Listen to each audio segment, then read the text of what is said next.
নমস্কাৰ বন্ধু বান্ধৱীসকল, কি খবৰ আপোনালোকৰ? ভালেই চাগে, মোৰো ভালেই। আজিতো জন্মাষ্টমী, সকলোৱে জানে। আৰু ভাদ মাহো চলি আছে। ভাদ মাহততো তাল পিঠা খাব লাগে বুলি সকলোৱে জানে। আজি ময়ো তাল পিঠা বনাম বুলি ভাবিলোঁ। তাৰ কাৰণে মই তাল আনি পেলাই এয়া তাল চালি আছোঁ। পিঠাৰ কাৰণে যোজা কৰি আছোঁ। এয়া এইখিনি হৈ গৈছে, আৰু আছে, এইটো এটা আছে চালিবলৈ, এইকেইটা হৈ গ'ল। তাৰপিছতে পিঠা বনাম। এয়া মই এতিয়া তালৰ পিঠা বনাম। পিঠাৰ কাৰণে এইখিনি মই বেটাৰখিনি বনাই ল'লোঁ।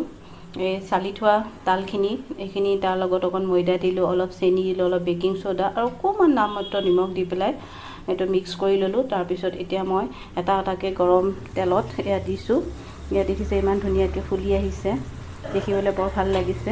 এতিয়া মই অকণ লৰাই দিম আৰু অলপ ৰঙচুৱা হ'লেই মই এইটো কাঢ়ি দিম। দেখিছেনে? দেখিবলৈ ইমান ভাল লাগিছে। ভাদ মাহত তালৰ পিঠা খাব লাগে, খালে ভাল বুলি মানুহে কয়। সেইটো কাৰণে আজি বনালোঁ। আৰু এতিয়া কেনেকুৱা লাগিছে ক'ব, আৰু মোৰ চেনেলটো ছাবস্ক্ৰাইব কৰিব।